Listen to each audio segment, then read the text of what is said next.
Hey everyone, this is Coffee, see, with Soul right here. And I want to wish a hearty morning or whatever it is to whoever it is that's out there, whether you're live or you are watching the VOD at some points. Let's give a hearty hello to the folks that showed up early. Powerline Guga is actually the first one to say hi today. What's up, dude? It's your first time saying hi. I very much appreciate that. What's up to Jalzon, as always? What's up to Justin Classic? What's up to Degrismer? What's up to Zanil? What's up to Bienis? What is up to Russ? What is up to Kage? Wait, Kagan? Let's go with Kagan. What's up to Kagan? What's up to Leo? What's up to Peter? What's up to Drixie? And what's up to all the other beautiful digital smiling faces who are going to be joining us today. I actually don't really have much of a topic. There wasn't really a whole lot of WoW related stuff that I noticed was going on, unless someone would be kind enough to point it out to me.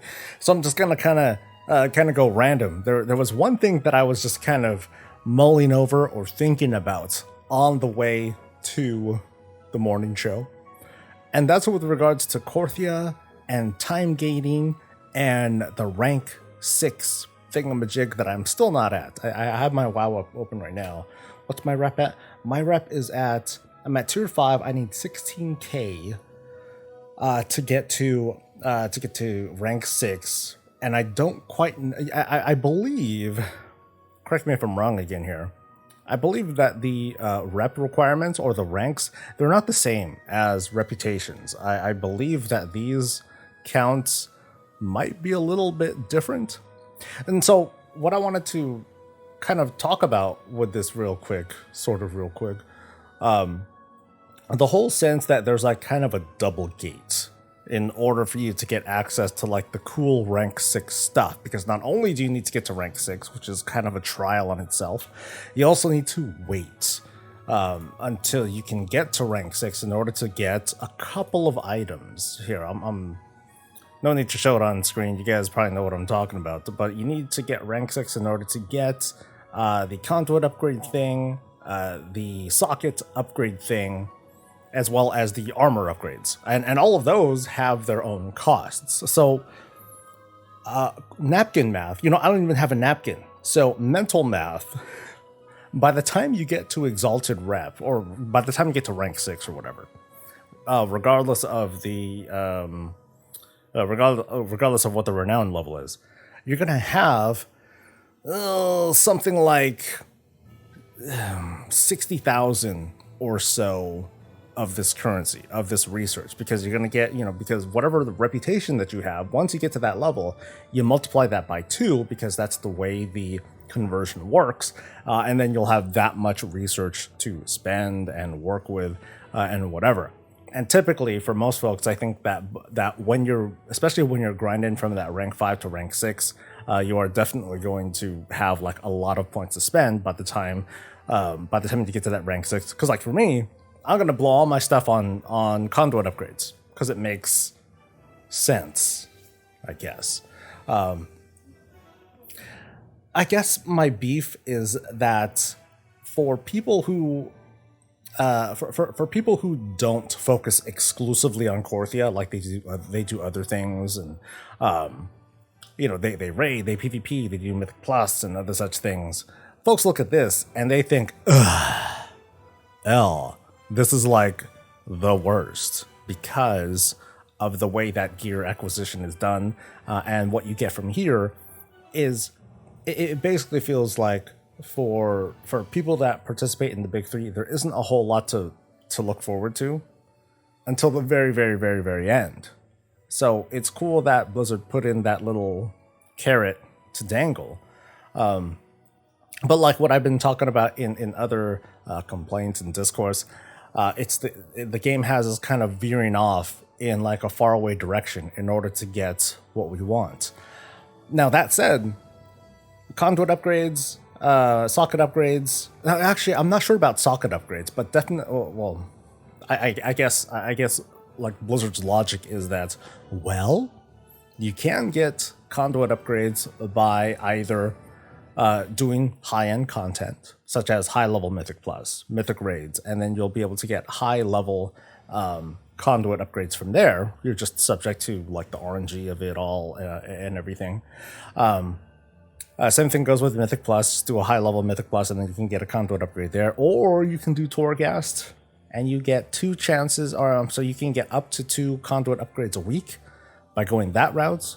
Or again, you can go this route by farming Korthia, going through the motions of that. The player mindset, the kind of typical player mindset would be, well, I'm going to do all of it because that's what I got to do, because that's what I got to do to optimize and be like, and be able to like get into groups and number.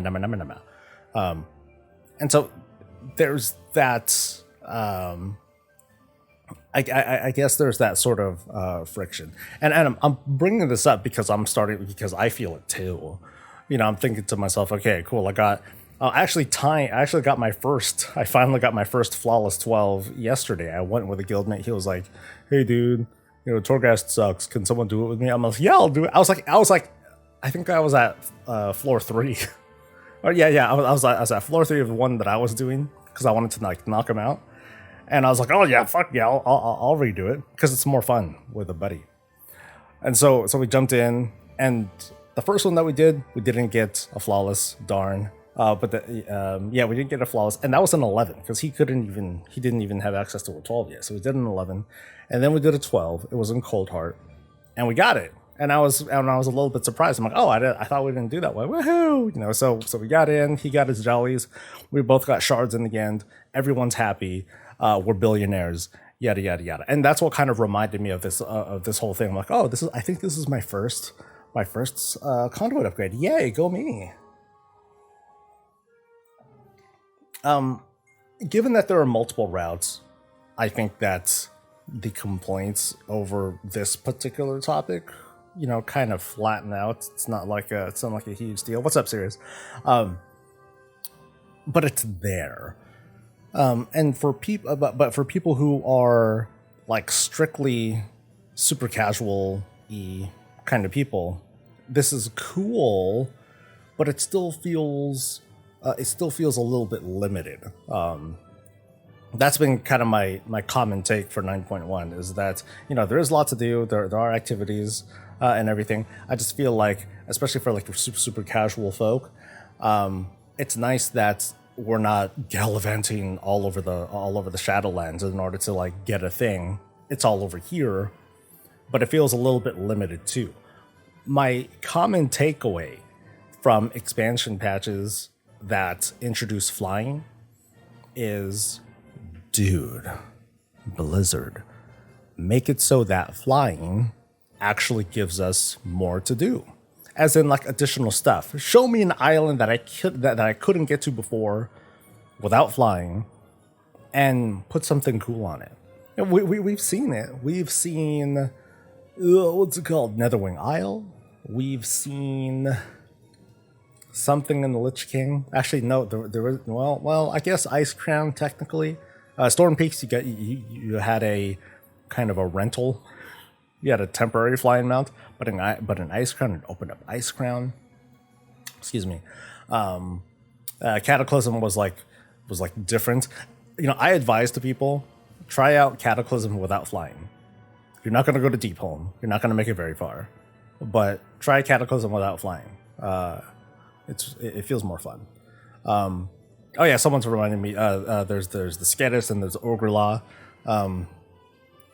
In Burning Crusade. So there are things that flying introduced that you otherwise couldn't do, and it's not like they were necessary. You didn't need to do those things. You didn't need to have fast flying. Well, I mean, it's a good idea for that one Netherwing daily where you're chasing somewhere around and it's like hella hard unless you get fast flying, and then it's like super trivial, like OMG.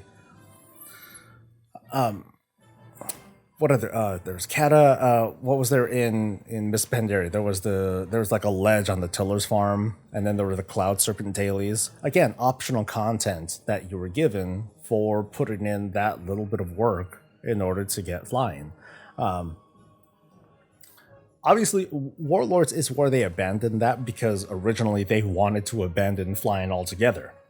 That worked out really well, obviously. And so I think towards the end they added like some somewhat inaccessible places on the far eastern side of Tanan Jungle, where the opening scenario questline took place. But then after that, with Legion, what did they bring in with Flying for Legion? Nothing. Just Pathfinder. They did the Pathfinder route. They made it so that, hey, cool, it's trivial now. All the farmable content, and yay, whoop-de-doo. Same thing with BFA. As far as I know, nothing new was added for people who could fly. And Shadowlands especially felt like a missed opportunity because everyone can fly. You didn't pay a damn thing. You just went through the motions of playing through the story, and then ta-da, story was just kind of a thing that you got, and that was great. But did it give us anything? No. It didn't give us a darn thing.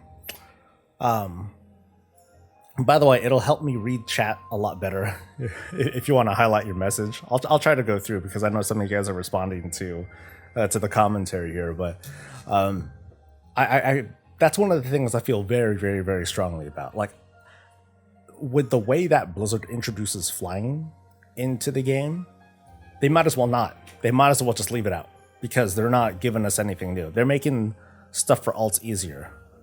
What to do? And it's pretty obvious too that Blizzard, while they'll introduce flight, they'll also introduce new content where you can't fly. So here we are in Korthia, here we are in the mall, where most of our activity takes place, at least on our mains. And there's nothing new. We can't fly, obviously. All the exploration is like, just limited to the new content. I think it'd be really awesome if we could get to other places that we otherwise couldn't get to without flying. Like if they plopped in a couple of floating islands somewhere in patch 9.1 or 9 point whatever, and said like, hey, yeah, here we go. Have at it. Go ahead and fly there. Check out this new stuff that we can do. Like imagine if there was no Korthia, and the same sorts of gameplay loops. They were just plopped in areas around the Shadowlands. They just added islands or added a new hub in one of the existing zones or more of the existing zones to just add more gameplay loops and things like that. Things like that could have been done too. They decided to go the route of, hey, let's introduce like an extension to the mod, with Korthia and add some stuff. And to its credit, I still enjoy doing it. But boy, it's, just like anything, it wears out its welcome after a while. Let me run through chat really quick. Let my soul glow. Is it hot in here? Is it hot? Please say hi to Chaka. Hi, Chaka.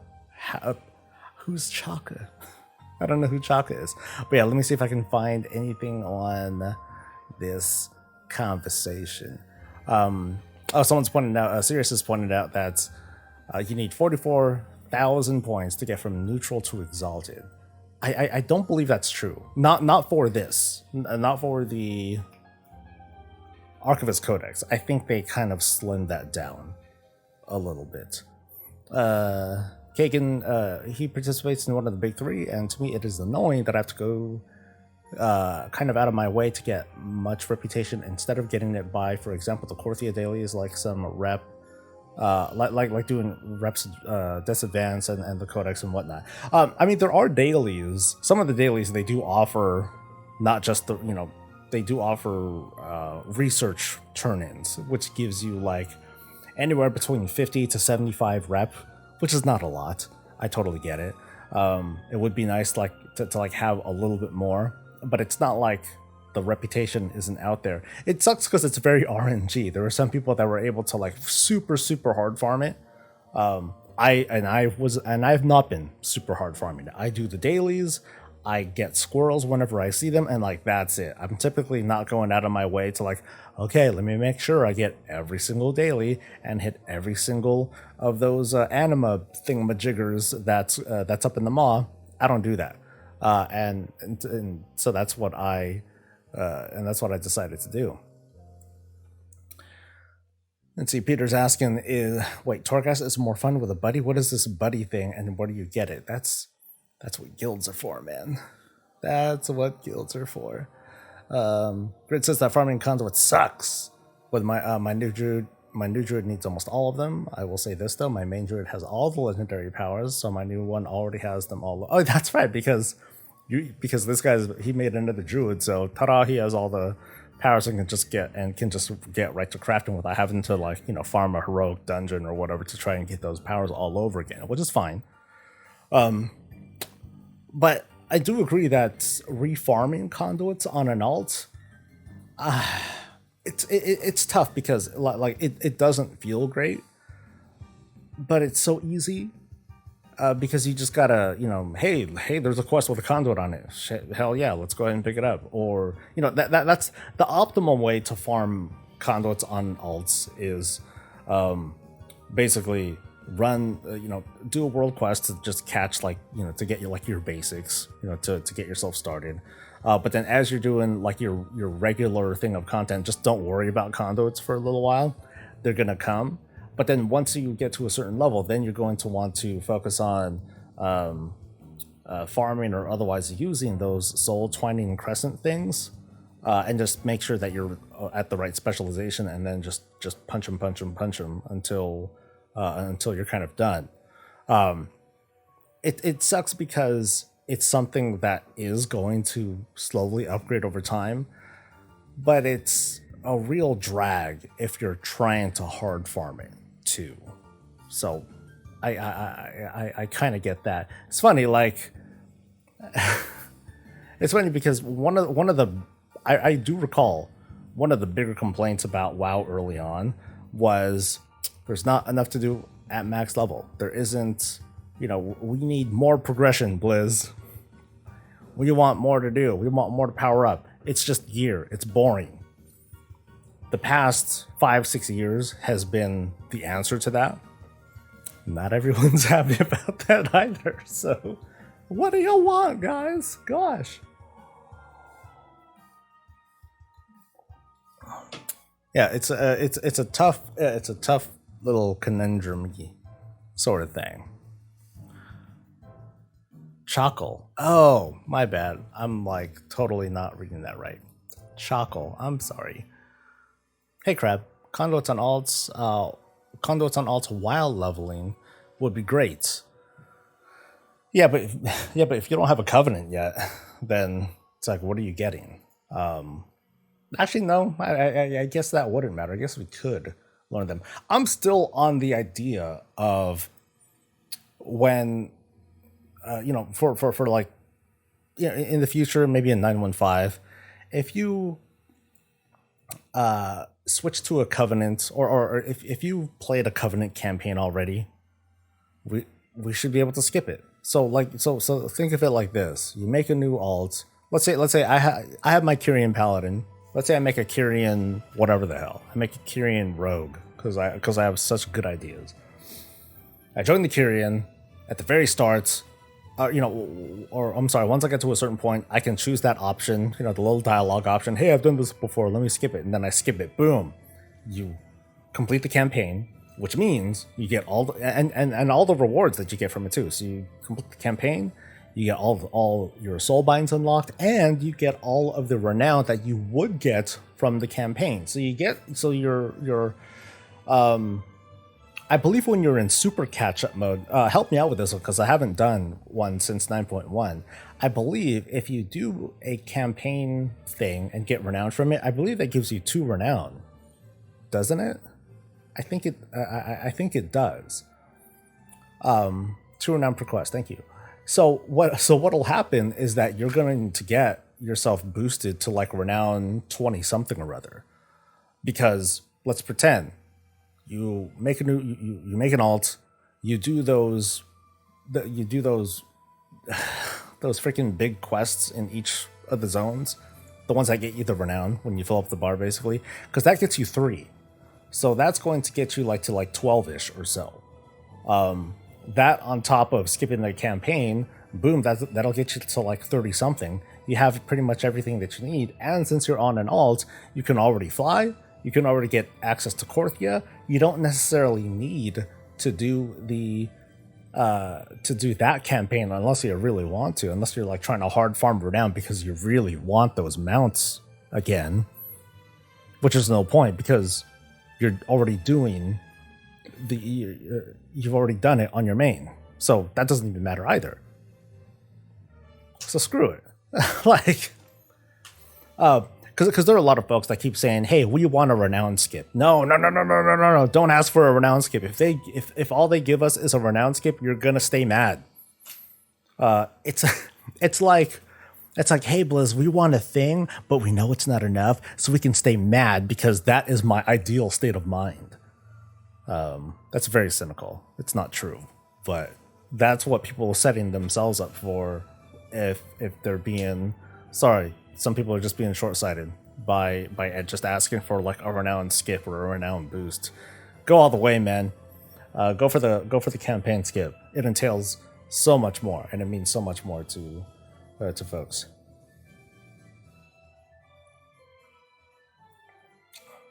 Timegating. Because they have renown requirements for the campaign, even if you had to get to a certain point to skip, it would still be super quick.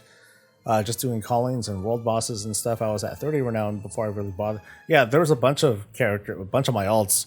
They're at renown 40 something or whatever. Still haven't done the campaign. Still just have 1 soulbind. That doesn't feel great. When you make a character, you're like, all right, you carry me through this. And then people will carry you through stuff and get you a whole bunch of gear, get you started, get a high level key, whatever. You know, and you're properly geared and everything, but you're still stuck with 1 soulbind because you have to do the campaign. With a hard H. Have to do it. That sucks. Have you seen the salty reaction after they announced the soloable island thing? If they get salty for such a thing, imagine, really? People are poop over solo islands?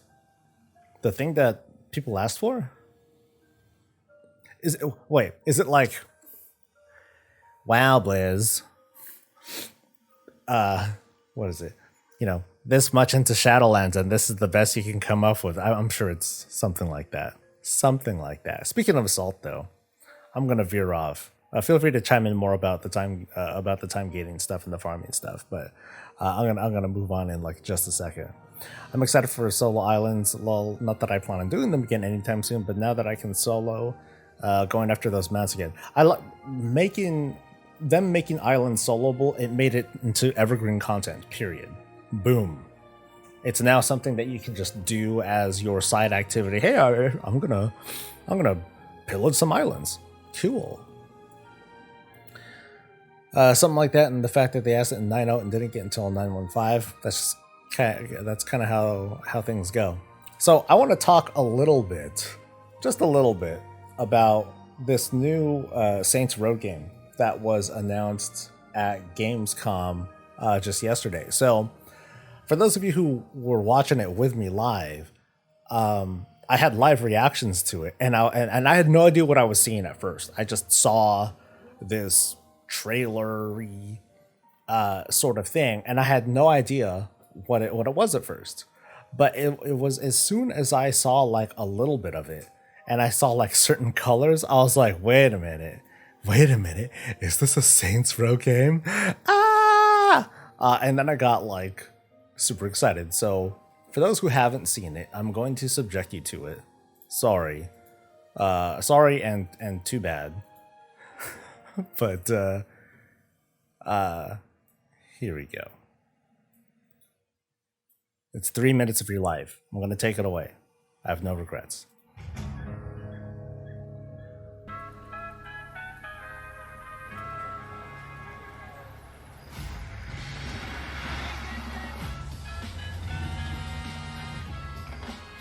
Ken, got eyes on the bar?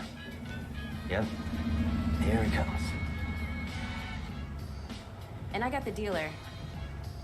Nino, they're heading your way. They're here. You should have eyes on the merchandise. I sure do. Was that a gunshot? Yeah, they shot the dealer. That is so unprofessional. Is allowed. Can we do this? We can't afford not to. Nina, you good? Yeah, let's do it. Great. Whenever you're ready, Kevin. What are you guys thinking for dinner tonight? How about my world famous chili con carne?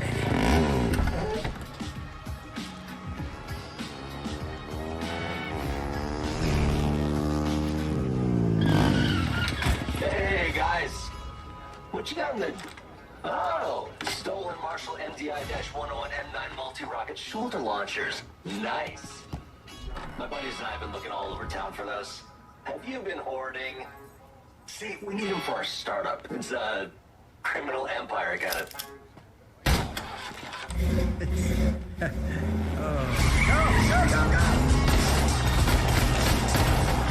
I got you there! After him!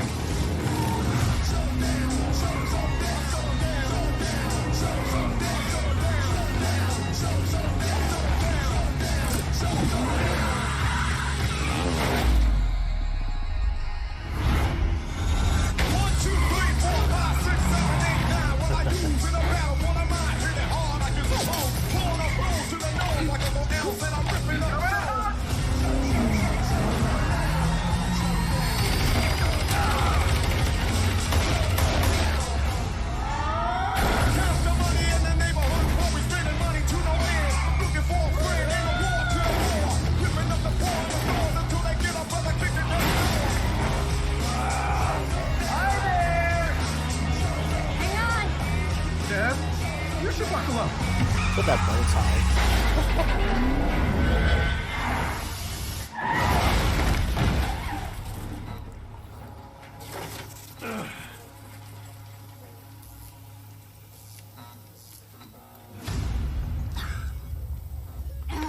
Kevin!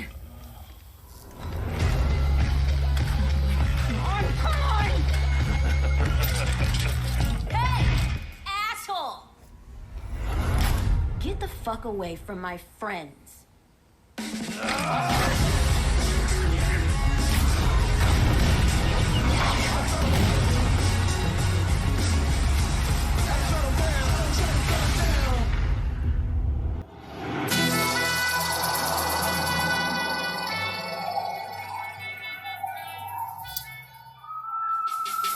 So when I saw it, I was like, "Oh yeah, oh so good."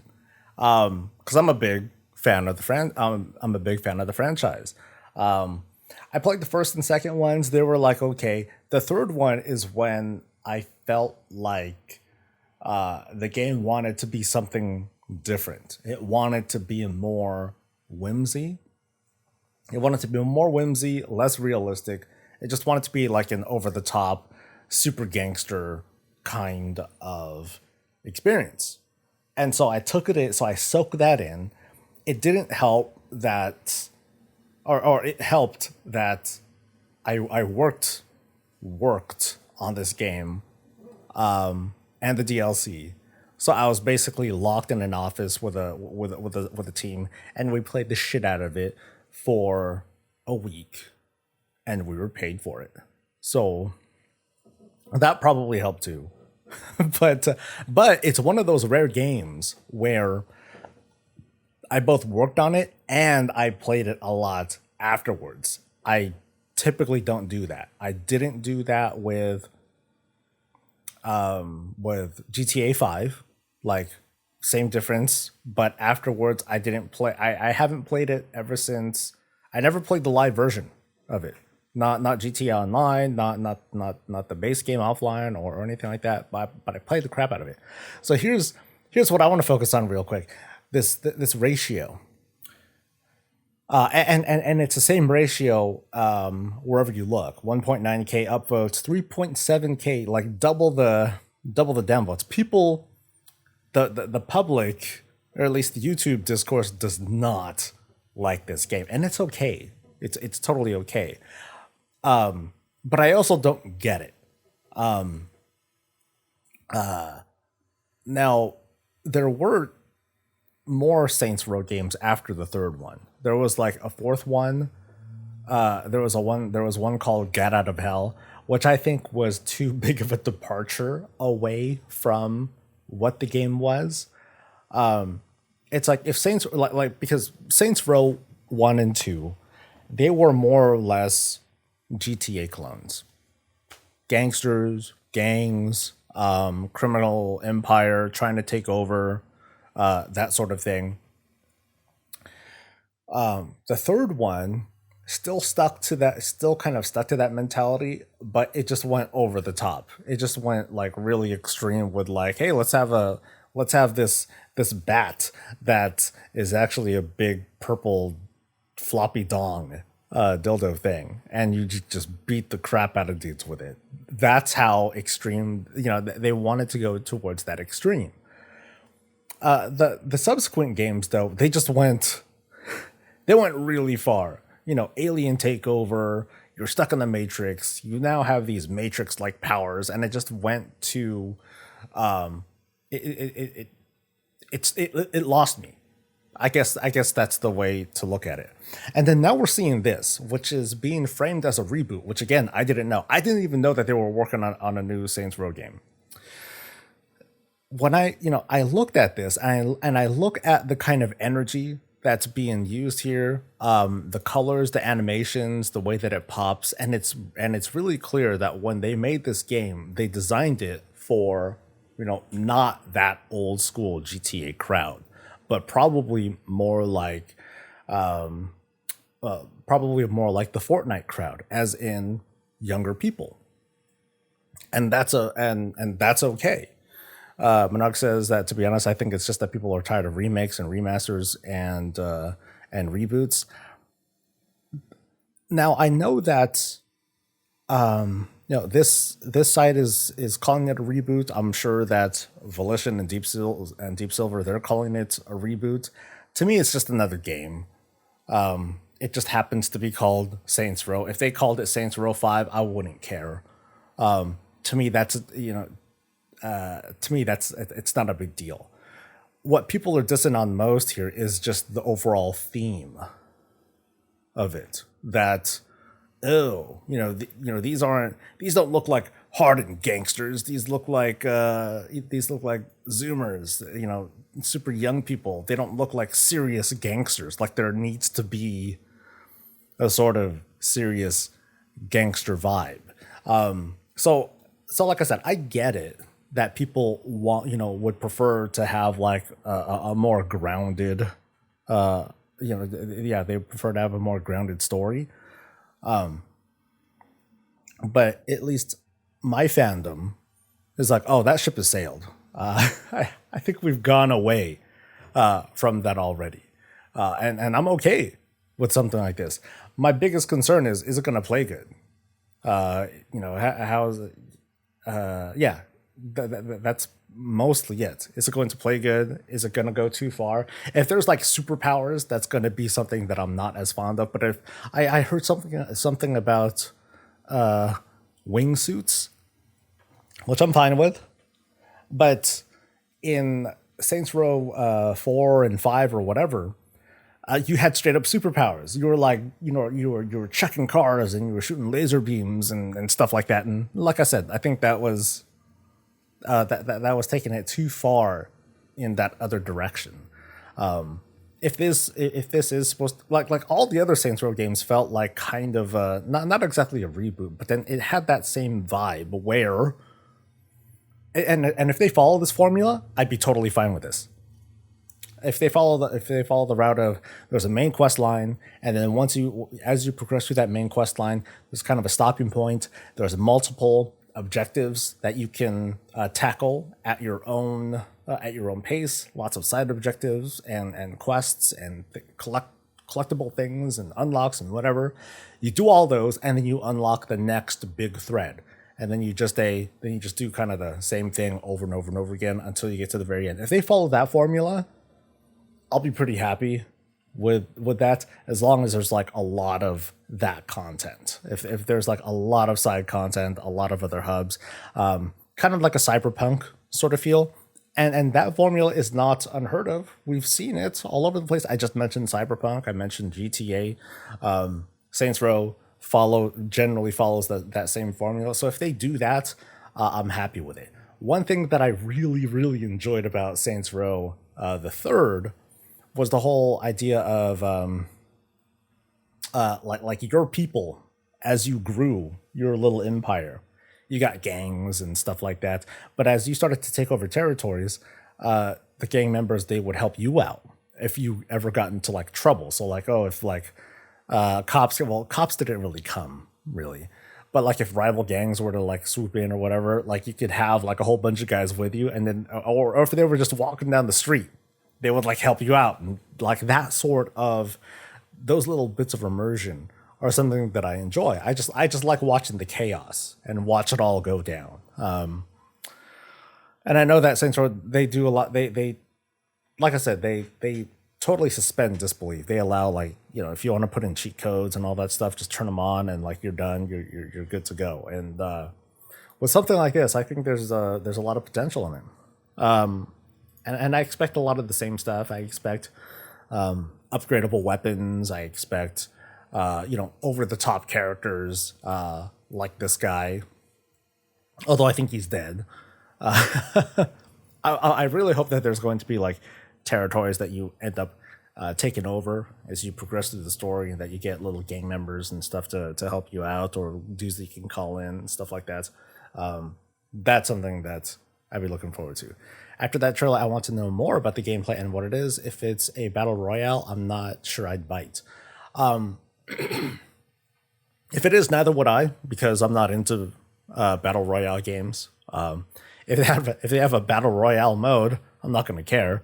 If the characters show up on Fortnite as a promotion, I'm not going to care. As long as it's a Saints Row game, then I'm fine with that. And by that, I'm talking about 1, 2, or 3.